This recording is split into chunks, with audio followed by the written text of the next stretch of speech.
Yeah. So I'll have to just investigate essentially what she said, why she got through, and it was actually the main switchboard and not the.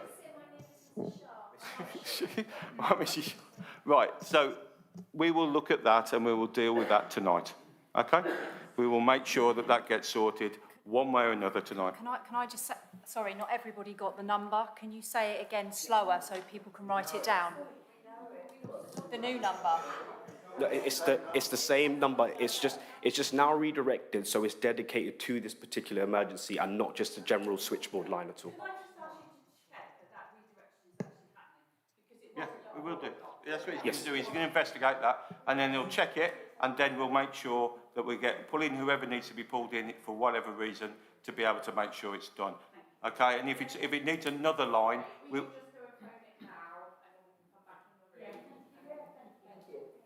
And Claire, sorry about this, Claire, can you get on to whoever needs to be and get it sorted now, okay? So we will sort those sort of things right now. These are the things that we will be there to try and sort out, whatever. I agree they probably shouldn't be happening, but they are, and we need to sort them, okay?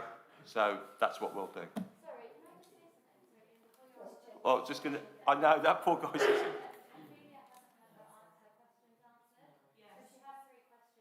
Oh, okay.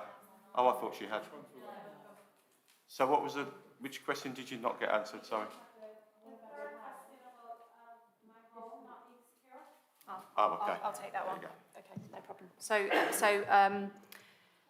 I'm hoping, Hob, if you want to jump in here at any stage from the tactical cell, but there is a cordon, you're probably aware there is cordons on around the vicinity of where the explosion has taken place. So that cordon is something that is designed for safety with the perimeter that has been placed around it. And that should have officers around that perimeter. And if anybody is inside, so there's an inner cordon and there's an outer cordon. And those inner cordons, you may have seen, there might be a police car within the inner cordon, and then there's obviously officers around the outer cordon. There shouldn't be anybody going within the cordons without permission. And if they are going within the cordons, they should be escorted. And that should be coordinated by the ground bronze. If there is any information to suggest there is anything other than that happening, then I would ask to save to speak to Hob Hock, who is sitting at the back. We will log that and then we will deal with it accordingly, because we just need some reassurance that that is being handled appropriately by the ground bronze. It's only because some of our gardens are open. Right. And some of the naughty boys can actually get through the back of Wagstaffe and Glenrose. So unless you've got somebody patrolling the back of the golf course. The golf course, yeah, we open right onto it. An access to our property. Yeah. Because it's a car park. Okay. Well, they come through their woods. Quite happily walk onto the golf course and go through at least a dozen rear gardens. Of course, I will, Hob will deal with that, and we will take that as an action just to readdress what that looks like for you, okay? Thank you. Sorry, you've been waiting patiently. It's probably going to be quite an underwhelming kind of set of questions now, but okay, so feelings are really running high, as you can see. I have got very strong views on what has and hasn't happened in the last 48 hours, the last 4 months since July. I'm going to park those for another day because I'm sure we've got limited time. So I'm in the kind of mode of action, and I'm reassured by what you said in terms of you're going to get things fixed, because that's what we want. We don't, we can, dry our eyes at another time, but right now we want action and commitment. So in that spirit, my questions are, and I do have millions, and I'm not going to ask them all, but I think we're not going to get everything done this evening. So the first thing that I am going to put on the table is we need a forum to be able to ask questions on an ongoing and regular basis, so that if 11 o'clock this evening something comes to my mind or anybody in this room, that we've got a mechanism to immediately go online and to be able to post a question. and for that to be monitored and to be responded to promptly. So that's my first request, is that we have the ability to pose questions beyond the hour, 2 hours, or whatever it is we have this evening. I think the second thing that and others may disagree, I think it's unacceptable to be continuing to move 24-hour basis. People have got work, they've got jobs, they've got schools, they've got kids, they've got lives, they've got plans. We can't keep going on a 24-hour cycle. So my suggestion is you come up with a plan for the next week and you tell us actually what is going to happen for the next week. And if this all gets solved and we get a phone call on a Thursday evening to say you're good to go back in your homes, we will be delighted. But what we're not delighted to do is to get up in the morning, and for those people particularly in accommodation, and say, do I need to check in? Do I need to check out? What's happening today? Where do I need to be? That's not acceptable. So we need that action. The other thing that I think is really important as well is in this room there are a collection of very sensible people who had, up until Saturday, lives and responsibilities and went about their daily business. I'd like to thank the emergency services for the immediate steps they've taken and for the investigation that's ongoing.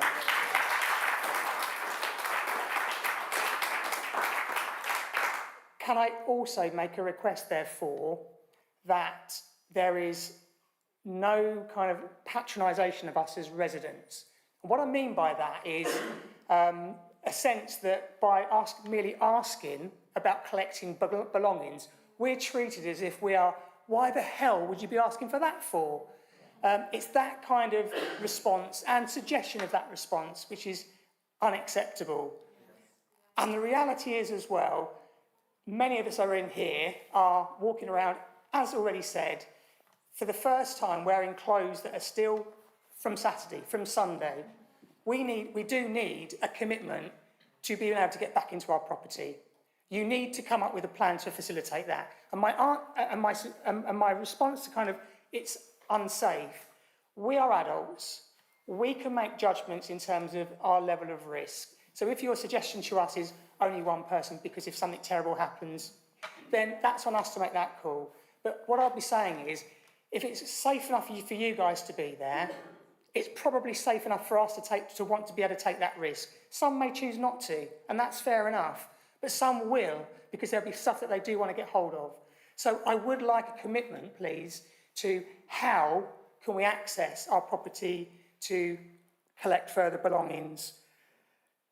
As I said, I've got many, many more questions, but I think I'll pause it there, give some others an opportunity to kind of raise theirs. And I do want answers and I want action.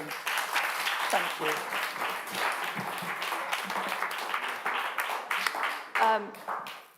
Thank you very much. And I'll start by saying that if you do have more questions, if anybody has more questions after this, then please do write them down and we will take the list away and we will start to look at them because I think it's really important that those people who don't have a voice tonight have an opportunity to ask some questions. I'll just cover off what that gentleman, forgive me, I didn't catch your name. Ian. Thank you, Ian. The immediacy of possessions had to be prioritised. I will pass to my local authority colleague, Craig, in a moment. But when we talk about safety, we have to put our safety before yours because we're trying to resolve a problem. And that, for me, is why we do the jobs we do. So I would suggest that it's not that we are not treating you like adults. We are a public service that have to be at the coalface of dealing with this incident. And therefore, I will leave that there unless there's any other questions. But I take your point. There will be some possessions that other people do want to collect. And there will be things that need to be coordinated. And again, I'll bring Craig in a minute about how that can be completed. You're quite right, Ian. There does need to be some forward thinking in this, but we are still very much, as things move forward actually, we are in the response phase with a tipping point into recovery at some stage. And we do need to start thinking, and we have been thinking through our plans around what that will look like, but some of this we are very reliant on experts, people to come in and give us some of that guidance.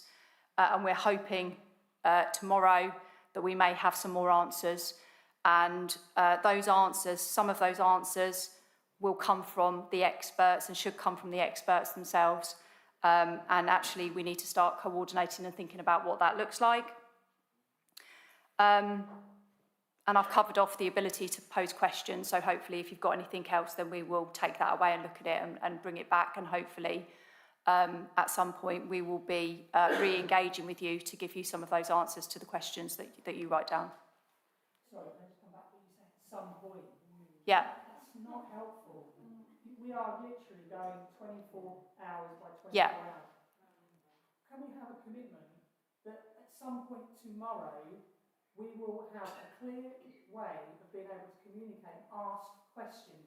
We can't keep having this at some point. It all just seems too vague. Sorry, let me just clarify then. So you will have some questions. Superintendent Hobhock has some community engagement officers that will be engaging with members of the public. We will re-engage with you, and we will arrange for that re-engagement.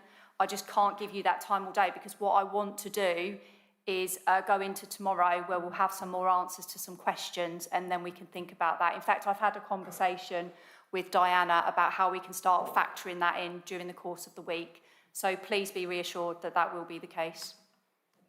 But you can give us, even if there's no update is better than no information at all. If you can tell us now, we are going to send a text out from the police or the fire service, mainly the police now, and the council. If you're committed to just telling us, if there is no update, we will still text you to say we've got no further information today, because radio silence is the worst when you're in a situation like this. Nobody likes radio silence. We've got no idea. But if you tell us we're still investigating, we're on it, we're keen on, we don't feel as if we're forgotten about. You know. So if you're, just to jump in, so if you're having like your gold calls on a daily basis, right?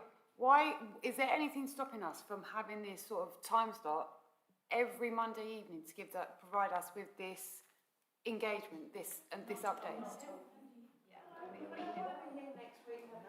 No, but yeah, no, we want that. But in the if we're planning forwardly, right, then we know already accommodation is going to get better, and we are going to get what we want. And then, so if we're already planning, that gives us some sort of a reassurance. We should be able to provide us with whatever you've come across within that week. Absolutely, and we will take that away and make sure that happens. Can we ask the lady from number 3's questions, please? Because she did ask a question about, like many of us have bought, had to buy additional items. We're having to feed ourselves in travel lodges, not travel, what's it called? Beefeaters and whatever, or friends, you know, but that we can't keep paying that out. That's a lot of money for some people, you know, so who is going to pay? Yeah, the insurance won't pay. We've all checked our insurance. I actually spoke to Bedford Borough Council today about that, because I've already spent quite a sufficient amount of money on clothes and food. He turned around and said, there's a food bank, we'll get one organised. And I was actually quite disgusted. I actually put the phone down on him. I didn't want to speak to him anymore. That was an insult. And also, on the third question that the young lady asked earlier that wasn't answered, who is going in our homes? There's cameras, and people are saying that the officials are going in our homes and they don't feel that it's safe.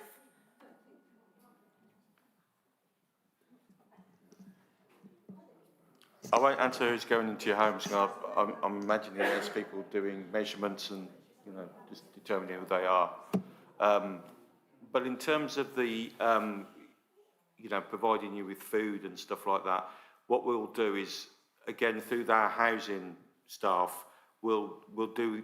You have to have you know, individuals sort of have to be assessed in terms of what their need is. That we can again do that through the staff to make sure individually that you're actually being assessed properly. in terms of what your needs are. Hang on, I'll tell you now, you're talking an assessment based on your salary or your benefits, which we are not on benefits, okay? Now, if you're in a housing association property and you're on benefits, the housing association will give you £10 per person for an evening meal. So don't insult our intelligence. I am not silly here. No, you've just sat there and said they will assess each individual. Well, I'm telling you now, every individual here, we can afford it, but that is not the point. We've been put in this situation, and if we were part of a housing organisation, you would be condemning them if they didn't do it for social housing people. So why are you not doing it for us? We pay our taxes, you know, local taxes and our national insurance and tax as well. So come on, guys, give us a break. First of all, I didn't mean to insult anybody or insult your intelligence in any way, shape or form. What we all need to do is look at individuals, and it's not about, like, well, just because you've got a job that you can't get something or whatever. We need to see what the needs are in terms of what people need. Because some people are in hotels. Some people, yeah, I get that. And then some people are not. And we need to understand what people are needing, not just about food, but what do you need? And that's what we need to assess and look at. Yeah, no, like I said about the communication, though, didn't I? That what we'll do, we'll set that up, and we'll make sure that that's correct. That's what we'll do. I think as Ian's already said, you're dealing with, on the main part, a whole room full of reasonable but also worldly individuals. I think you need a reality check, right? Because that officer over there was very clear on Saturday, 2 hours after the event, that this was going to take a period of time to resolve. I don't think anybody here is expecting to be anywhere near their house for a week, right? So maybe you need to get onto that sort of timeline, because to Ian's point, booking us in for 24 hours, forget it, right? Any person with half a resemblance of intelligence can see that this is likely to drag on for 3 weeks, minimum, probably 6. Probably more. Maybe more. So the gold crew need to start getting a reality check and going, right, we need a plan for a month for these people. And to Ian's point, if we all get a phone call in 10 days, happy days. We'll all quite happily skip back into our homes. But you are looking way too short. These guys have got to get a shoring crew in to secure that building. They're not going to get into that building until the end of the week. Because if we get a dose of bad weather, the crew that come along and make the structural engineer to make the building safe ain't going to work either. Because they're going to go, there's no way we're going near that, because that's a risk to us to fall on us. I mean, come on, from my perspective, and I'm sure a few other people here that don't necessarily have the desire to voice it, right? You need to understand where you are and proactively put a plan in that goes way beyond next week, and stop kidding yourselves, to be perfectly honest, if you think you're going to resolve this in the next 24, 48 hours, because that man was as clear as day 2 hours after it happened.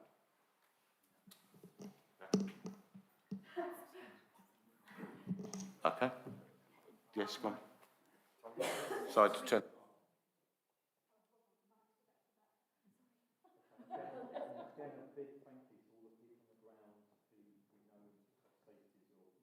And so a big thank you to all those who are on the ground keeping us safe. So I want to say that. It's been said in part already, communication is key, it really is.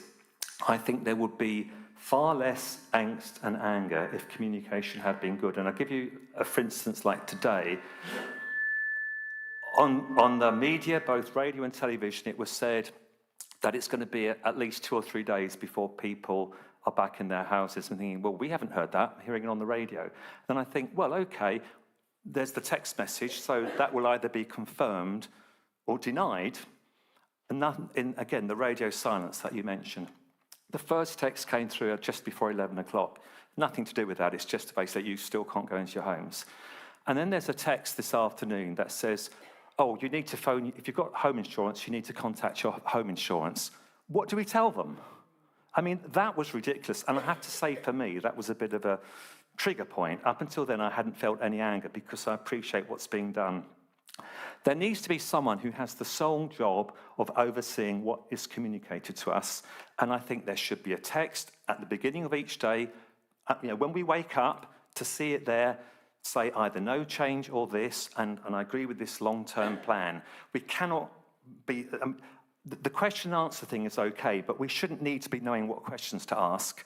I think that's a good thing to have there. We need to be told what's going on, and someone needs to be aware of what's being said to the media. And if it's wrong, it should be refuted, and we shouldn't hear it there first. And if we do hear it there first, it should be confirmed quickly. That is key. It's not the top priority. I know our safety is, and I know getting the land secure is, but maybe third on the list, keeping us informed is secure. So from tomorrow, can it be better? And even better, probably the following day. Someone needs to take responsibility for that. Okay, thank you.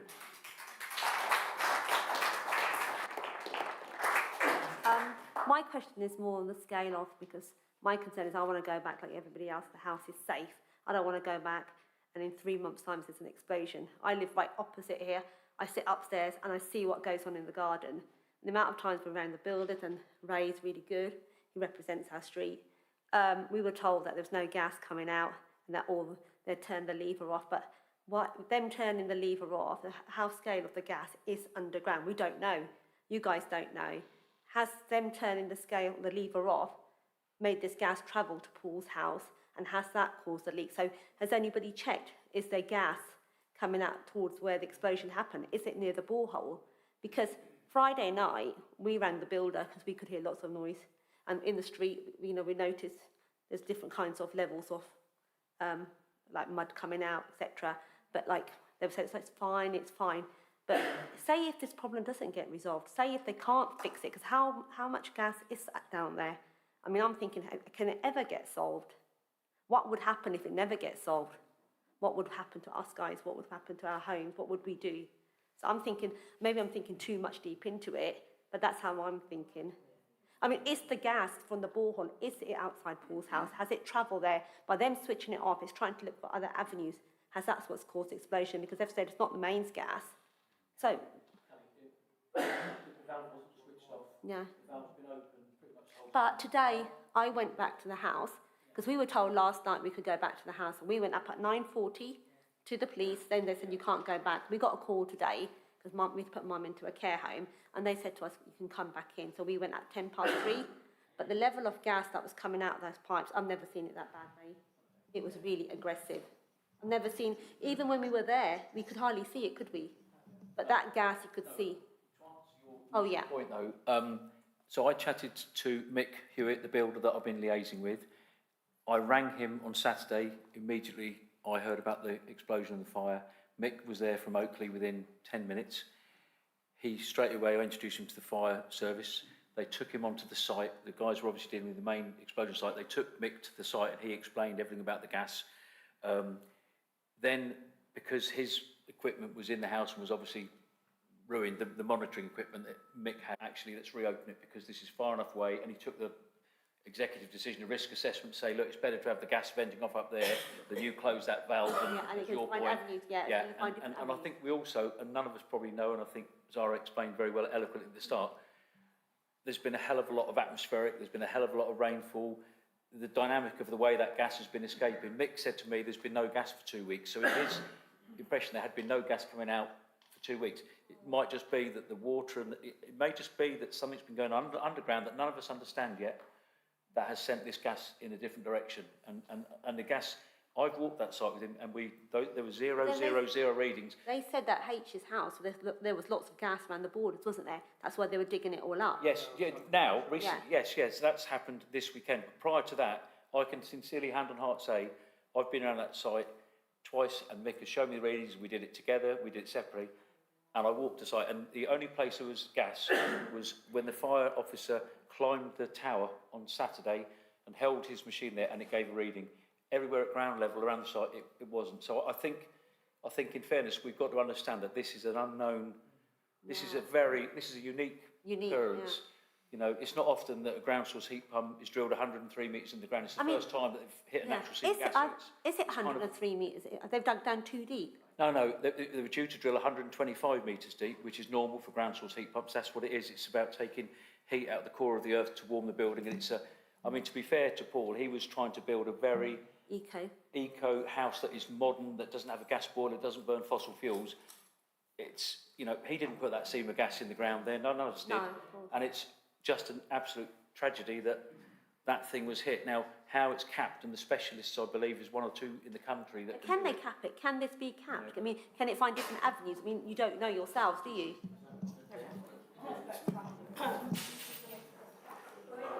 Thank you. I just wanted to clarify a couple of points that have been made a few questions ago, and then want to make sure we're perfectly clear. So on Saturday, in terms of the event that we had, and when I come to speak to the majority of you at the golf course, I was explained to you all that we know there were pockets of gas which were around the scene in terms of in the ground. So when you ask about gas, there's two ways that we were measuring the gas. So we have gas that's in the air, and as was already been pointed out from the gentleman there, gas was venting off through the pipe. It goes into the atmosphere and it disappears. But we also have gas that comes through the ground. And when it comes through the ground, it can become in pockets. What's very, very difficult is when you're measuring gas like that, it seems to be quite sporadic. So at some points, we'll be getting a reading in one place, and there are levels where we'd say, okay, that's a risk. We would then go back and measure that, and there would be zero. And then we may find it somewhere else and somewhere else. So the hard decision I had on Saturday, when I was there working with the other emergency services and in conjunction with Cadent, and may I add, Cadent have been very, very supportive and gave us a lot of expertise and a lot of resources on Saturday and Sunday that we as a fire service may have struggled to have provided. So I'd like to thank Cadent for their assistance. My priority, as I said to you on Saturday, was your safety. And there was a question around, why is it okay for us to be in the area? Well, we have equipment to monitor, so we know immediately if we are in danger. We also have the personal protective equipment that we're wearing to protect us, whereas you as members of the public don't have that.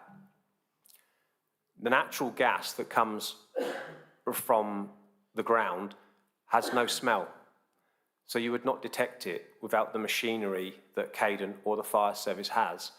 Unlike the mains gas that comes into your house, it has an agent that's added to that, so it smells, so you know there's a gas leak, and then you can call for assistance. So I made the decision on Saturday in conjunction with others that the scene, if you recall, originally we tried to keep you in your houses because that was the safest choice at that moment. And then as we started to deal with the fire, and as we started to gain control of that fire, we requested Cadent Gas to come and attend and started taking some measurements. And at that point, we then decided that because of the measurements we were getting, it was safer to evacuate from your homes and to put you into a temporary place where we would be able to then come and talk to you and communicate with you, and that happened to be the golf club. I then tried to come up with a plan, and I totally get this gentleman's point here, and I was hopefully honest with you on Saturday in terms of when you asked me the difficult question, when will we be going back? And Ian asked me, when is safe going to be safe? I didn't know the answers. And I think as a panel here, we are still trying to find those answers. But what I can assure you is once we do have those answers, we will get that communicated to you. And we totally all accept that communications need to be better from this point moving forward. And we can ensure that everybody's communicated with and everybody's aware of that. And my colleagues that are running the gold and the silver cells will make sure that that happens for you. On Saturday, I tried to come up with a plan where I could take people in a controlled manner so we could get you into your homes. And my priority at the time, and if you recall, we tried to give you notice that we're probably going to do an evacuation, so to start to pack up some belongings. We had to prioritise those individuals that had maybe medicine or pets and some essential needs. And then my next plan was to try to get you back into your homes one by one with gas detection taking place in your homes to make sure they were safe so you could then pack up some belongings. And I apologise because I left the room with that plan in, and as I stepped out that room, the police sergeant that was with me, he called me to the side and said, we've just had a message from the scene and the gas levels have risen to a point that it's become, the risk has increased in terms of taking people to your home because you'd have to walk past the areas we were receiving those readings. And so we had to make the difficult decision that the plan that we'd come up with and I'd communicated to you, we could no longer do. And then on Sunday, we then tried to come up with another plan, which was where we then had some of the residents come in. What we'll now need to do is, through the Gold Command, is come up with the advice from the experts to then have a plan. If we know a time scale, and if it's going to be as long as a week, 2 weeks, 3 weeks, how we can then get people back to get those goods whilst we can ensure your safety. But please bear with us because it changes dynamically. Gas it's like water when you get the floods. We think it's doing one thing and it may do another, and the situation is changing all of the time. To answer the question about people going around houses, there are cadent that were going around properties on the outside, and some owners had given us permission and given keys for access to be coming into their homes because we're getting readings in there. So again, we need to take measures by venting people's properties, etc., to make sure there's not a risk. So, and Zara will certainly be looking in terms of the cordon on Saturday and on Sunday. I know at the golf club people mentioned about security, and I personally spoke to the inspector who was there, and I heard him tell the police patrols that they would be doing patrols in and around that cordon, and the police car was sat inside the close, making sure that your homes were safe. So I can only apologise that my plan changed on Saturday. I wanted you to be able to go in there and to gather some belongings, and the situation became to a point where I just could not take that risk. I've served in the fire service for a long time, and I would feel awful if anything happened to a member of the public in a scene that I was responsible for at the time. So I can only apologise that my plan changed, and I totally sympathise and I totally understand the situation that you're in. But just to assure everybody, in terms of the gas, we are getting readings, and that is why we're doing the investigations. It'd be pure speculation at the moment to assume that anything with the boreholes, anything to do with that fire, but a thorough investigation will be conducted to ensure what was happening, what monitoring was in place, what was the position of levers, etc., etc. It was me that made that decision to turn that lever back on. I was told when I arrived that the lever had been turned off for safety reasons. It was my assessment. It was me that made that decision. In a controlled manner, we opened up that lever. That has been confirmed by the experts. That was the right decision because it's releasing gas out as opposed to keeping it in the ground. Thank you. On the WhatsApp group, there's been quite a lot of questions around, has the electricity been switched off? Has the gas been switched off? And I think that would be a really good question to kind of ask. Okay, so I'll have to double check. But when I'll hand over to Jim next. He'll know about that. But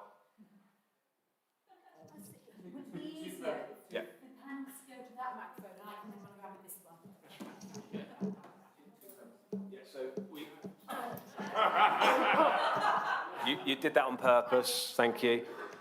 So 2 properties have had their gas turned off, the mains gas. Okay? 2 properties. Yeah. Number 7, Cleat Hill, and then number 10, Wagstaffe, has been capped off. So those gas main supplies have been switched off, and that's a standard process, a standard procedure, and they've been checked, and there's no issues. Electricity was switched off to the home we had the fire. for our safety because we're obviously using water to extinguish a fire. As far as I'm aware, no other property has had its electricity switched off, and that has been fed in to both our silver and our gold cell in terms of if there is a need to turn off the electricity, they'll need to then come up with a plan in terms of what happens, because we've already been made aware that some people have things like computer servers as part of their business, etc. People have fridges, freezers, etc., etc. So that will all be taken care of as part of a plan, but at the moment, the only electricity that's been switched off is to the scene that we had the fire, and again, that's a standard procedure that we take.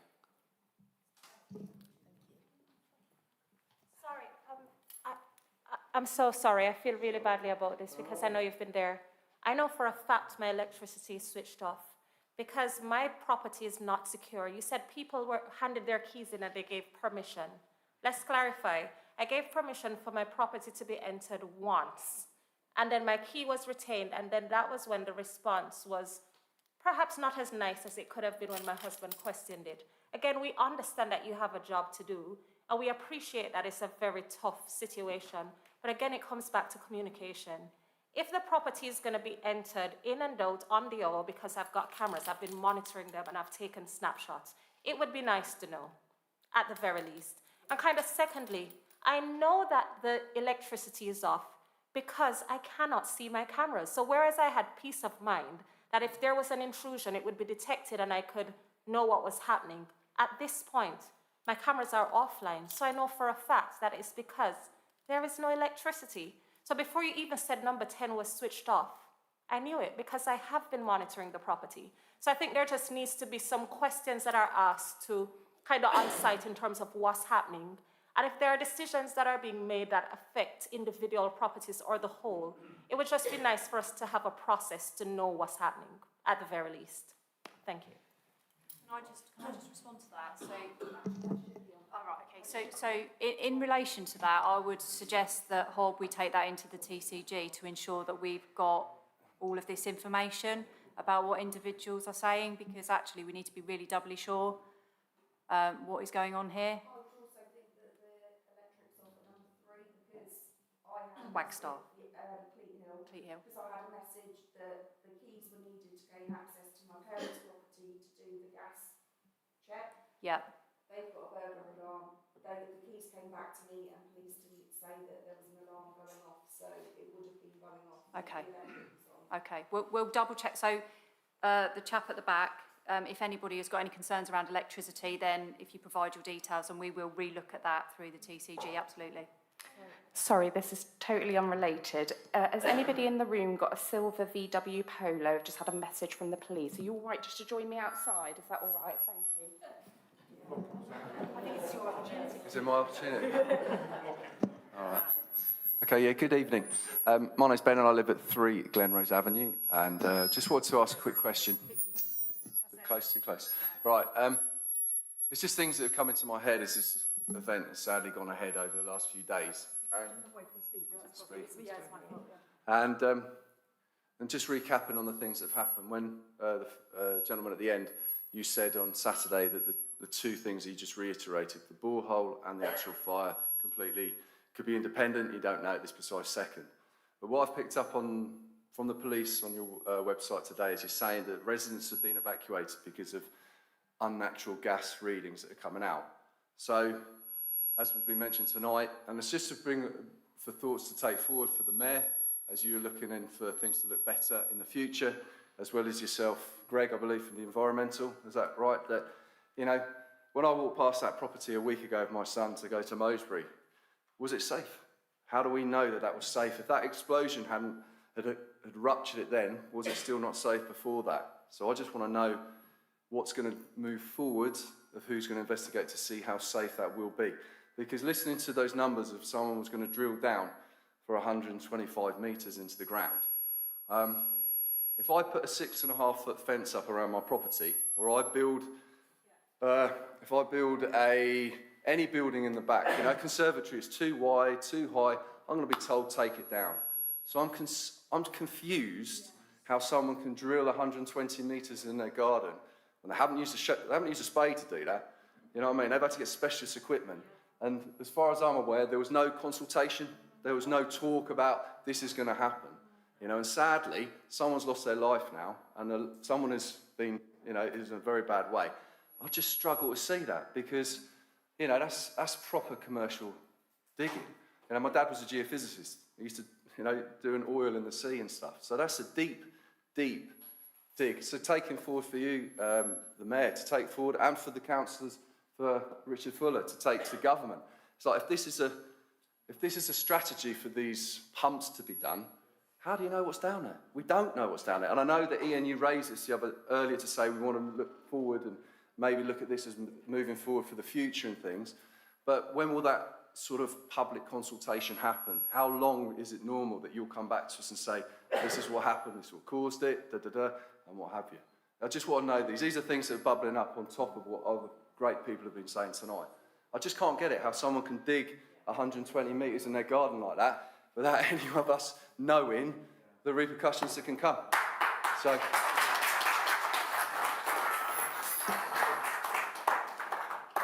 you stand at the one there, that should be all right. Do you want me to help with that? I'm good at running. Oh, no, it's fine. I'm happy to run. It's just the Vim made us to stand there. That's okay. Thank you. Thank you for that. As Mayor, I would say, as long as it's right by the church hall, I'm looking at the nice church hall saying, is it okay? I'd say, could we have another meeting next Monday, because there are lots of issues and, you know, it's not getting solved. So as long as I'm looking at the back and saying, is the church hall available? As long as we're getting some nods.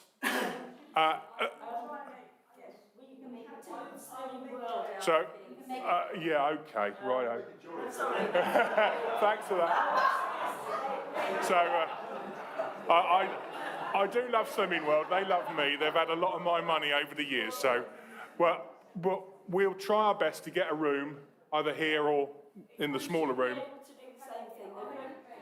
It's either here or the room round the corner, which is a little bit smaller. But we'll undertake to have a meeting, to have everybody here. And we will get answers as best we can. So hopefully that's... now, I don't know if I've said anything out of turn, because I've just committed all these people up here to come to next Monday, but... now, that is a good point. We did ask for that, didn't we, Craig?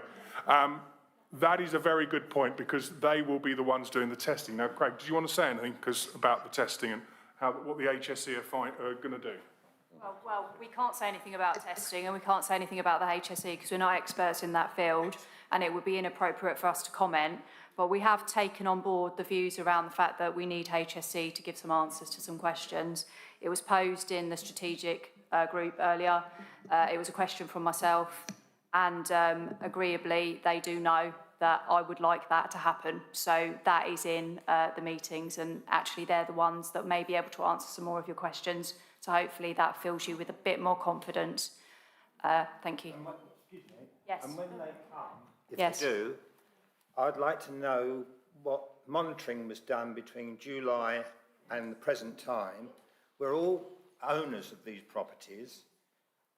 We have a responsibility, you have a responsibility to make sure that the monitoring was done correctly and safely, because it doesn't look as if, just coincidentally, that might have been the case. So I'm not trying to point fingers, but we need to know what monitoring was done and whether it was done adequately. And I would like that minuted, please. So there is, as you were aware, there is an ongoing investigation. I'm talking about July. Yeah, okay. Well, they're questions that the HSC will have to answer. I'm afraid I can't answer those questions. Hello, yeah.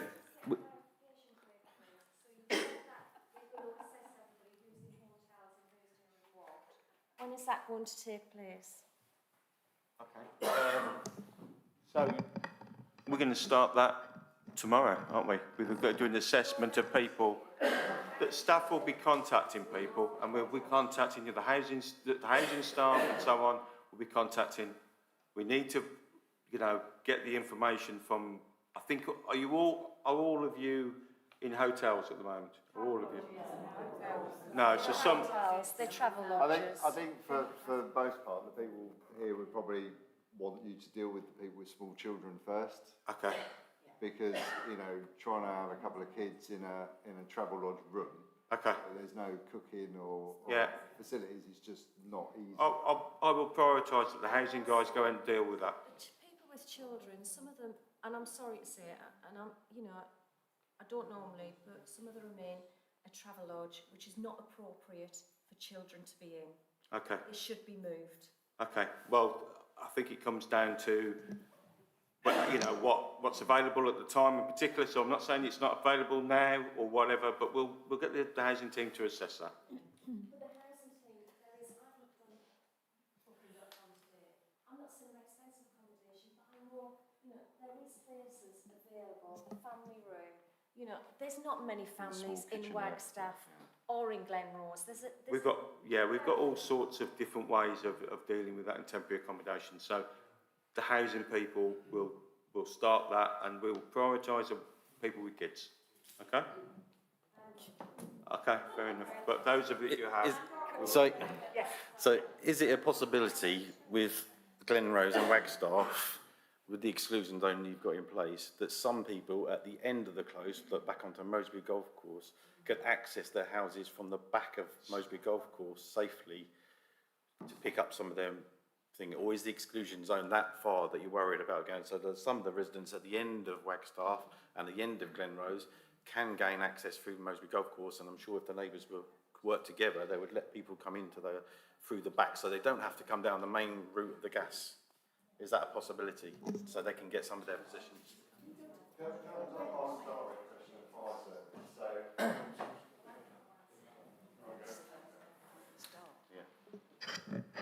Yes. So I think we can look to prioritise that. We'll do that tomorrow as a priority. We'll look for a risk-based approach to the way that we do that. That will... Come through my garden if they need to get into some of their houses. Yeah, I think the logistics around that we need to work on. But golf course that goes all the way back round Wagstaffe and Mosby Golf Course. People up that end, you're probably 150, 200 metres away from the incident. So you can get some of these people sorted so they've got some of their stuff and possessions that they need. Those are the sort of common sense things that you should have been looking at to do. And that's why some of these people here are frustrated. There doesn't seem to be any common sense. That is basics. all right, thank you very much. Yes.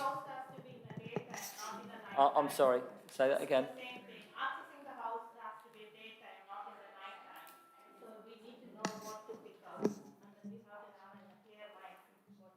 Yeah, I think it's clear that, you know, a coordinated approach based on risk should be able to put people back in their homes to collect belongings, 100%.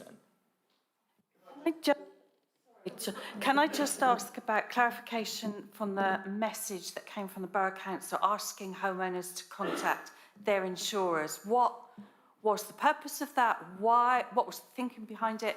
Because when we received that message, we thought, has anything happened? There was a blank. We just didn't know the background to that, and still don't. So my understanding is that it's a pretty standard thing that we talk about when we talk about insurers, but it doesn't necessarily mean that there was anything thought behind it, that was anything that was... So what do we tell our insurers? What's happened to our houses at the moment that the insurers need to know? Okay, take that on board and we'll look at that message. And I think a message to clarify the action that we need to take or not need to take on the back of that, because even if we contact our insurers, there is a potential that our risk will increase and therefore what we have to pay for our insurance. So it's not without its consequences, even if we just phone up and say, hiya, just calling to let you know what are we letting them know? So. Okay, well, we take on board that messaging, you know. It's all around, like, you're paying for, you're putting the bill for the accommodation temporarily, right? Yeah. If this was to go on longer, because it might do, we can't rule anything out. Yeah. Are you going to continue to foot the bill? Yeah, well, in terms of temporary accommodation, yes, we do. But is there a line in the sand where you go, you know what?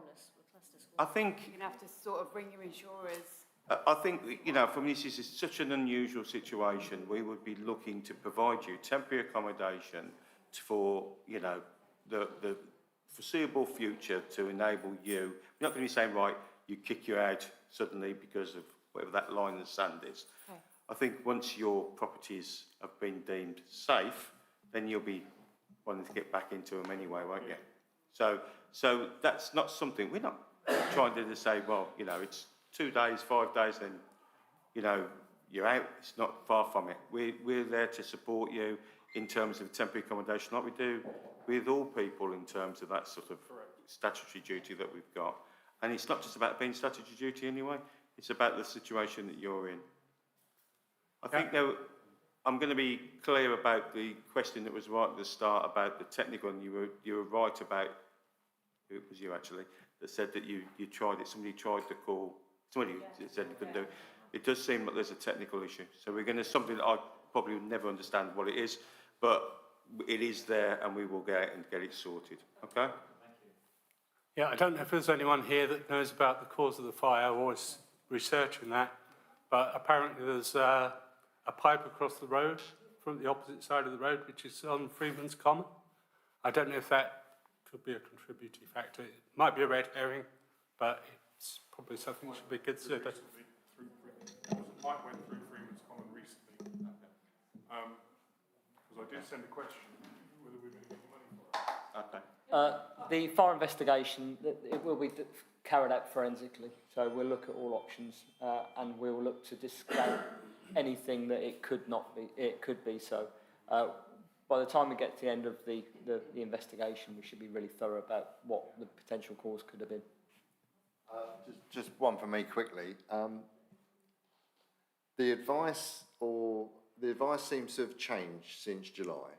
And this is just my interpretation of the advice, so just why I want clarity. So, as I understand it, in July, residents were told to close their windows.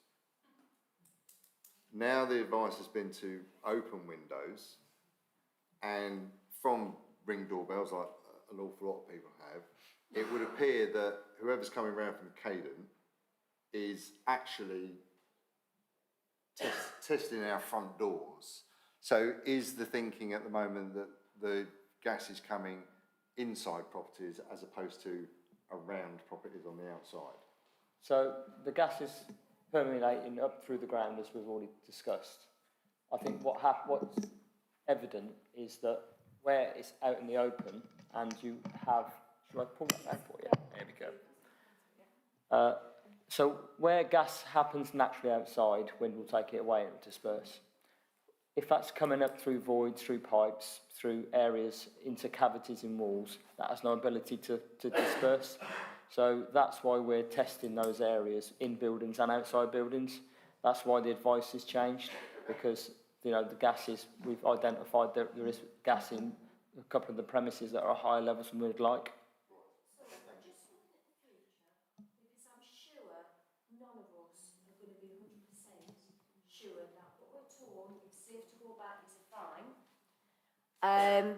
Is it possible that the council will provide us with detectors? Because you can get detectors for natural gas to plug into your homes to detect natural gas. Are we going to be provided with those in the future to make sure we feel safe moving forward? I will, well, I'll answer. That's not a question for tonight. We'll find out about them. And as we're having a meeting this time next week, it's a good question. We've got a whole week to actually find these sort of things out. And I'm looking at the fire service and they're all shaking their heads. Have I said the wrong thing? We'll find out, and if it's something we should do, we'll do. But It's not a simple question of a detector. Yeah. We just need some reasons. Absolutely. You know, if you've got that sets off, if you've got high radar readings, we just need something for the future proof so we feel safe. I think. Unless you come back and say, actually, is that Caden? I will take it from me. We will find out this week what we can do, and as we're having a meeting this time next week, it's one of the questions that I can lead off with, isn't it? Yeah, okay. Yeah, it's two very simple questions from me. leaving here this evening, are we to assume that we are looking at least a week in the current accommodation and arrangements? Is it at least a week, or should we be planning for longer at this particular point? The second question I had is, when I wake up tomorrow, there's been a lot of commitments made around what you're going to do, which is fantastic, and I thank you for that. But what is going to be your first communication and contact back with us tomorrow morning? Because it's great to hear this commitment, but I don't know about some of the others in the room. I've kind of lost who's doing what and when they're doing it, and what actually we've agreed. So I would really welcome, first thing tomorrow, a summary of who's doing what and when, please. Okay, thank you, Ian. So planning for a week, I think we'll get a better steer tomorrow once the assessment at the scene takes place and we've had cameras down and the investigation has taken some more traction tomorrow. In fact, we know that this might take a long time, but we want to be really clear with you as our community to start to give some time frames, and actually tomorrow may be the time that we can start to factor that in. So just please bear with us with that. The first communication back, so we do have a comm cell set up through the Strategic Coordinating Group. It's one of the first groups that we set up. So I can only assume that things haven't been working as well as they should have done in terms of the levels of communication that should be taking place with our community. But we will address that. You have my assurance, and I will speak to Hob in terms of, just to give you a bit of a flavour, the comms across local authorities, police, fire, and far wider than that actually, have all been working in tandem, but clearly there's been some slippage there that we need to address. So we'll take that away as an action and ensure that that is addressed. You've asked, what are the first communications back? I think we just need to consider what that communication is and what you want us to return to you, because tomorrow is where the investigations will continue. So we'll probably have to agree what that looks like, and obviously I will hang around after and we can have a conversation, Ian, about what you have in mind. So Ian's right about the questions that are asked tonight, and I'm a bit confused because there's a lot. Now, it would be lovely if you were helpful and you looked at the recording, and, because I'm a little bit AML on this, and you listed all the questions and there was an action plan. And come back next Monday with all those questions on the action plan. This is who's taking charge of them. This is where we are with it. This is the target date. This is what's happening. Because I think we'd all appreciate that. So if you've got anybody to do that, that would be really good. And I'll take them out of it. Okay. We'll do that in terms of looking through that and getting the questions and so on. But there's two sides to the comms. There's the comms that has come from the SCG, from the strategic. No, I know that. We'll get to it, I promise. But there's two sides in terms of the communications that are going out and you know, where we are in terms of all those elements that have been raised by, you know, by the police, by everybody tonight. And then there's you people that are needing the council to step up and do what they need to do. Okay? So that's a very direct route of what we're going to do. To try and answer your question, I think what we need to do is, first of all, tonight take those details from people that have not had any I think you mentioned earlier you've not had any contact with anybody and so on. What is it that you've got issues with? What's your needs? What we're going to need to do? And we need to then be able to then put that out there to you all in terms of our texting and stuff. My understanding was that there's a text that went out every 3 hours, but you obviously haven't got it, and probably other people haven't had it. So that started from today? No, it doesn't. Okay. Well, can I just make sure that everybody's mobile numbers have been left with us, just to be sure that we haven't missed anybody? I just want to make sure. And that 3-hour setup is definitely not. so what we need to also provide is an avenue for you to say, for example, by lunchtime, I haven't heard anything. I don't know, but I'm just saying. Let me just try and say. Yeah. What's my email address?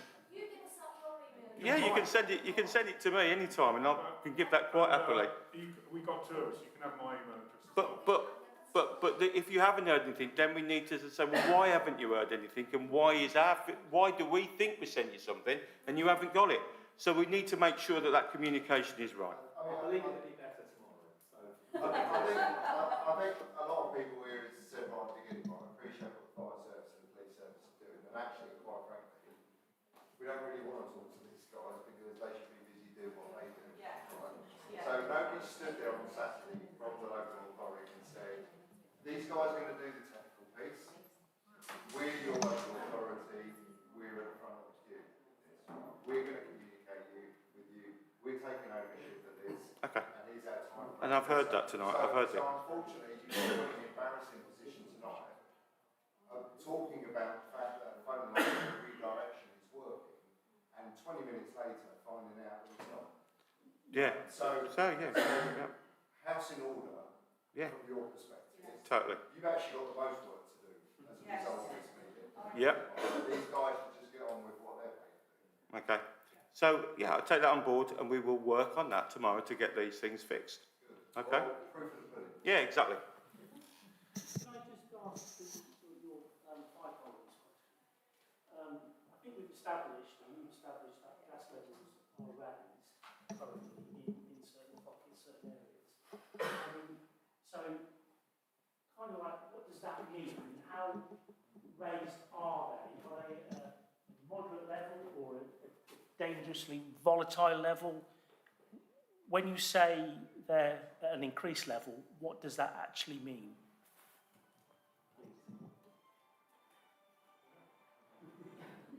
Better answer it. Oh, it's a fire service, mate. You've got to answer it on the spot. So Cadent have been going round with us as well. They've got more sophisticated equipment that can go into pockets. So we're looking at the lower explosive limit. So the lower explosive limit. So currently the readings are sitting around, depending on the pockets and the time of day and the pressure, around 20% of the lower explosive limit. So not at that. So if it's 5%, is at the point at which something will ignite.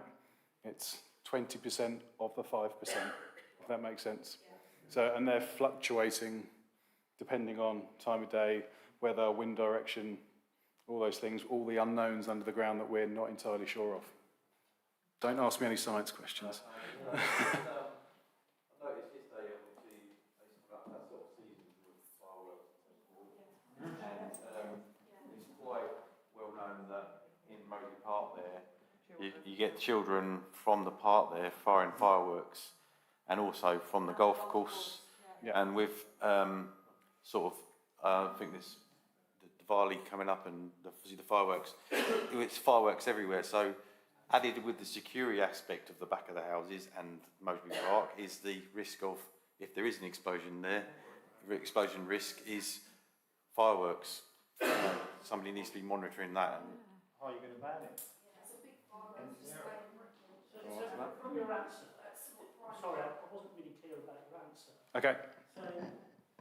So, does that mean it's an enhanced level, but it's still a low level of risk? I mean, I appreciate an explosion, yeah. And what happened on Saturday happened. I mean, could it be that the two incidents aren't connected at all? And I think we've all seen how the gases have been venting since July. Currently, are they still at the same level as they were since the explosion? Or has that increased? Has that been enhanced in some way? So the levels from before, I couldn't answer the exact question because there was monitoring going on with flow rates, not particularly looking at percentage in air. And during the July incident, we were monitoring that until it was diverted through the high-level vent.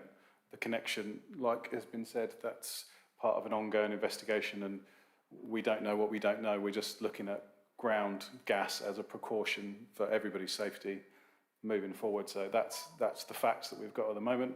Our crews are monitoring them, Cadent are monitoring them hourly, going round, and they are ever-changing at the moment. Until we get that subsurface look, we're just going to be able to give you percentages in air which are closer to the lower explosive limit. So it's not no risk, and obviously the boss over there on Saturday made that call, that it jumped up, and you could probably tell me the exact figure, but to a point where that's not safe, that we're going to be putting people in at that lower explosive level, because that's where it gets to. No, ladies and gentlemen, can I ask that we have the questions through the microphone, because people are calling out and there are people putting up their hands, and it would be good if I could get around to everybody. Thank you very much. Good afternoon. Good evening, everyone. I just wanted to make a point. I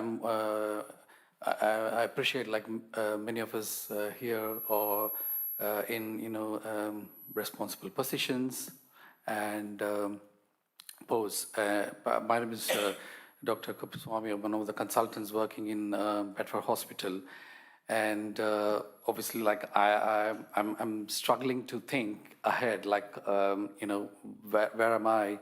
And can I ask a quick question in terms of like what are we supposed to be looking forward to in the coming days in terms of like sort of any definitive housing or accommodation in the interim, please? And we have children as well, so the others as well. And luckily we are in half term, but obviously in the next 1 week, like after 1 week, so where are we? Like, are we supposed to be staying in the travel lodge for how long? For an indefinite period? So those are the questions which many of our people, residents have raised. But then, I just wanted to kind of, reiterate that and echo those questions for which we haven't got any answers in terms of like what sort of arrangements are going to be put in place in terms of like long term. I don't know. I appreciate the investigation is going on and we haven't found any answers and everything. But then it sounds like it is as somebody has said, it looks like it is going to be going on for an indefinite period. So I would, go with Ian's, words saying, we want some immediate action and commitment and some responsible answers from the panel, please. Okay, so keep on twisting this. I don't know if I'm doing the right thing or not. Oh no, sorry. So yeah, you've got children, yeah, and I said that we would focus on the people with children, which is what was asked us to do. So we will focus on that.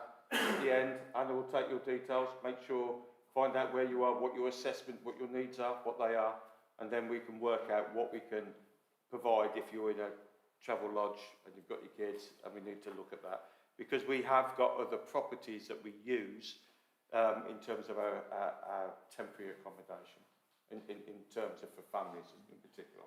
Okay? So we'll take those details after and we'll sort that out definitely as tomorrow. Okay?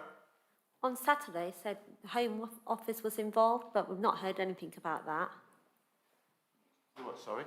So on Saturday, somebody had said the Home Office was involved. The Home Office? Yeah, in the Mosbury Golf Centre.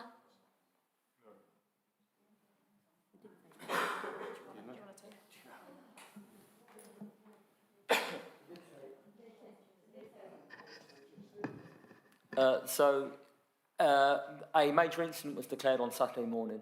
As a result of that major incident declaration, the Home Office is an automatic update. They go in from central government down to local government through the strategic coordinating groups to identify why it was declared, what the situation is. They were on some of the earlier consultations. They try and get some ground truth from what's happening in a local region that then gets fed back to central government. That was the reason.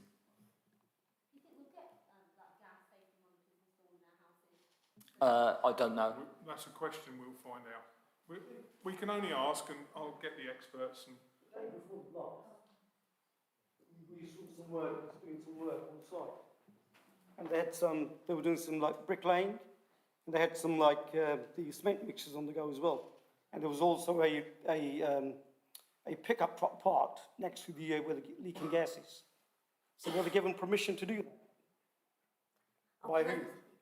And I've noticed just this today as well on my Ring doorbell, people vaping. Yeah, I've seen it.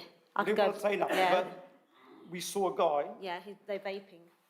He's walked past the house.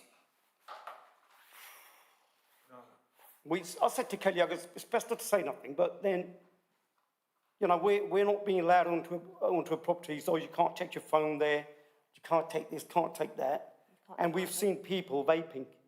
And we can actually give you, you know, like evidence of that. Yeah, so I'm happy. I've seen the firemen and specialists enter the site, right? They've gone inside, and this guy's coming along. Hello? And he's gone there, he's standing there with the gates. So I get your point entirely.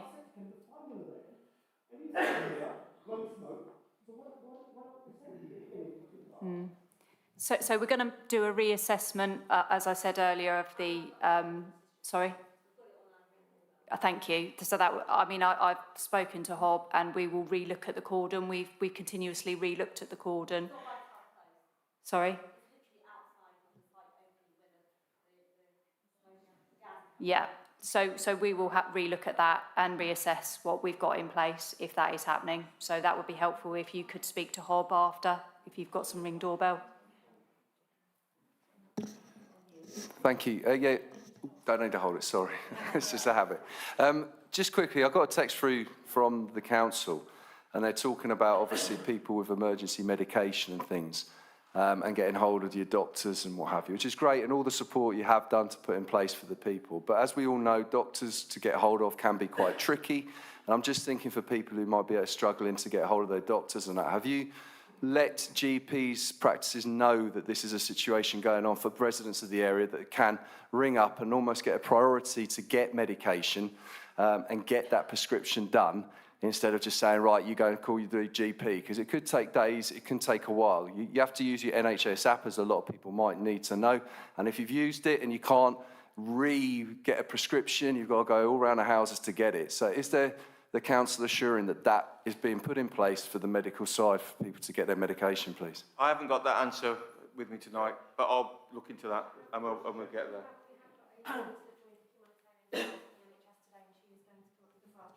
Okay, so I know we have got the NHS people on as part of our gold and silver commands as such, yeah? It's getting the medication. Yeah. But, and the NHS people should be there to provide that information, so. Who do you ring?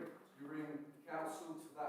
I'll find that out and we'll get it for you, okay? Get your details and then we'll do it, okay? Thank you. So this is not my question, this is Les Carmichael's, and if I don't ask it, I'll get into trouble. So he said he can't make the meeting because I've lost the Wi-Fi, and his question is, from his point of view, this incident started on the 2nd of July, not on Saturday, and if it had been dealt with correctly in July, Paul Swales would have lived. Will your investigations cover any possible incompetence or negligence?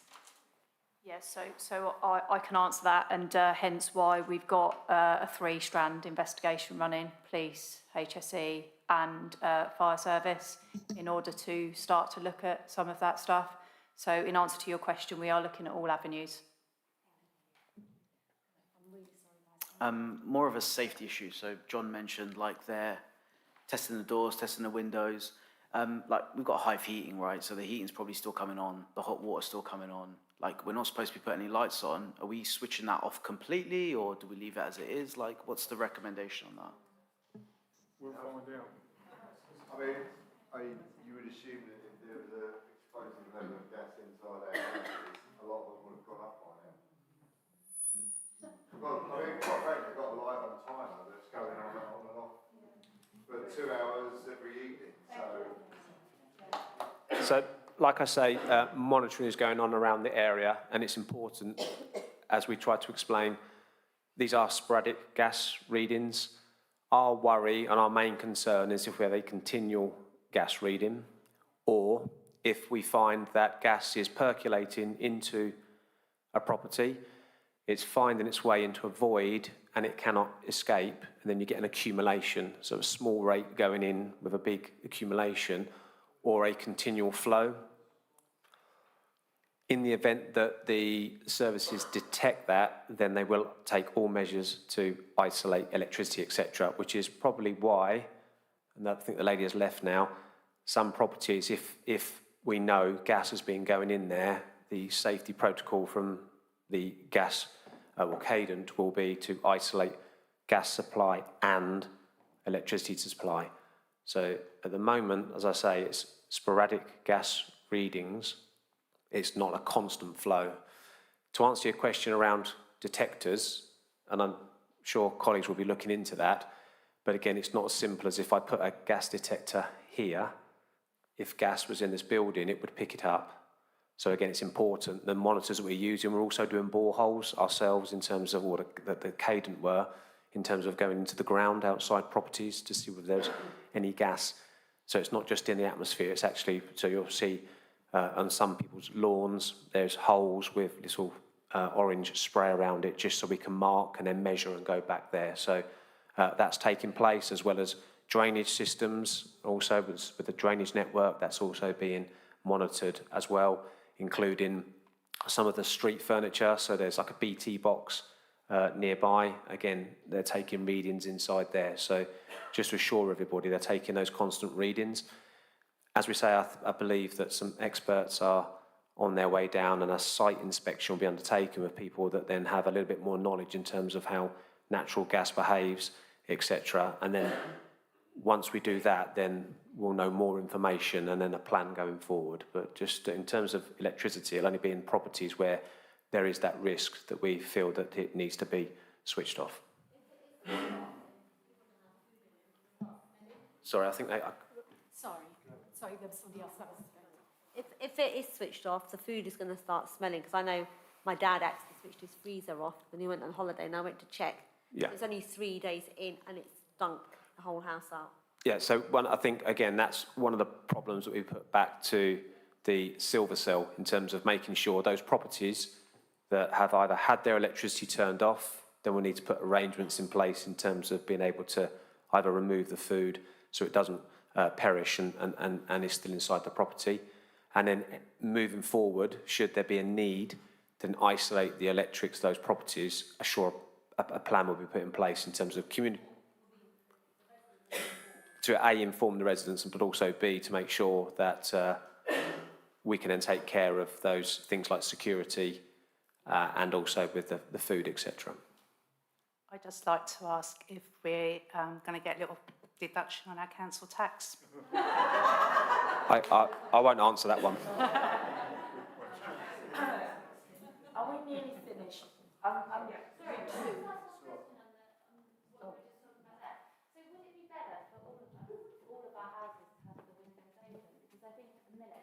I don't think they are, so just out of interest, if that would be better. So like I say, at the moment, Cadent are doing their readings, and they have readings moving away from that borehole. So they know the properties of which we need to have windows open. They're also taking, so when people said people go into letterboxes, that's what they're doing. They're opening up the letterbox and taking those readings. The advice from the fire service in terms of gas leaks, because people said there was conflicting advice previously in July, so just to clarify that for you. Sometimes we may have an incident such as a fire or a gas leak where we know gas is escaping into the air and travelling towards your home. At that point, it would be advisable to shut all doors and windows to prevent the gas that's airborne coming into your homes. However, if you have a gas leak inside your property, or there's a possibility that gas may be entering into your property through the ground, our advice is always you would then open the doors and windows. So it depends. We haven't got conflicting advice. It just depends on the situation. Same as if we've got a big fire, we'd advise you to shut your doors and windows to stop all the smoke coming into your properties. Is that okay? Jason, thank you. Thank you. Just clarify some of the confusion that's been around. So I just want to Thank you. I think, yeah. Hi, I'd just like to ask the fire gentleman here, do you need access to our back gardens? Because mine has a 6-foot gate and it's locked. So if we need access to that, we'll be okay in terms of the fire service. We'll have our ladders and we can get access to your property. However, if we need access and it's more of, I think a gentleman offered earlier on to allow people to walk through gardens from the golf course and things, then of course what we'll then look to do is contact the owner of that property. But in an emergency, just to assure you, we'll be able to get over a 6-foot fence okay. Shall I stay on? I mean, it comes back to that electricity question, and you're saying, I'm sorry to go back to it. It's just what's been shared tonight, and there's a lot of people have said, yeah, we'll do this, and we'll do that, and it's been mentioned as well as the multi-agency approach and things. And in my experience, when there's a lot of multi-agency experience, maybe the communication breaks down. So if it is that you're going to switch off the electricity, am I going to get a text from the UK Power Net to tell me, or is it going to be someone personally from the council who's going to come and tell me? And the only reason is that I live on a first floor masonette at 3 Glenrose, and I've got a freezer up there. Now, if that goes off, I'm going to end up with water damage, and I need to sort that all out. So it's just having those things in place to know that I'm going to do it, because then I've got number 5, Julian, who lives below me. Is it going to affect him if I end up with a flood? You know, sure. Things. So these are brilliant points that you've raised, and again, I really appreciate being given the opportunity to come here and talk to you again. And some of the information that you're providing us and some of the questions that you've got will be fed back into those particular cells tomorrow. So we'll have our silver and we'll have our gold meetings tomorrow. So in terms of communications, that will be for them to resolve tomorrow. So in terms of switching off the electricity, that we'll know that we need to do that. We'll know the properties, so they'll put a plan in place. So I don't have the exact answer for you right now in terms of communications, but I think that's a common theme today, has been around communications. It's been about keeping you informed. It's about liaising with people. It's about giving you that time frame as best as we can so people can plan, and it's then been able to come up with a plan to then accommodate you within those time frames. And I think that message is loud and clear, and colleagues and myself will make sure that we look at addressing those and come up with a better way of communicating with people and giving you the reassurance that you need and the information that you need in a timely manner.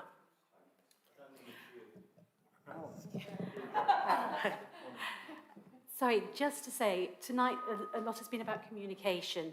I know the Wi-Fi went down in part. I have recorded the meeting, so for any other residents who aren't here tonight, I will upload it onto the YouTube channel, and then they'll be able to see the whole meeting.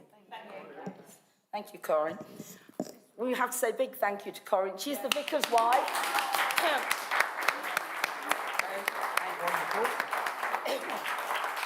Right, so neighbours, I think we've all learnt a lot tonight. I know we've still got questions, but the people around us have got a lot of answers, which we will hopefully find out over the coming days. And if we're all back here, if not in this room, another room here at St Mark's this time next week, if we haven't had the answers, I know you're going to be asking those questions again. Okay? So hopefully you've all felt it's been worthwhile this evening, and that, you know, we're going to have one hell of a street party when this is all over, aren't we? Both roads together, right? But thank you for coming, and nice to see you all, and stay home. Thanks.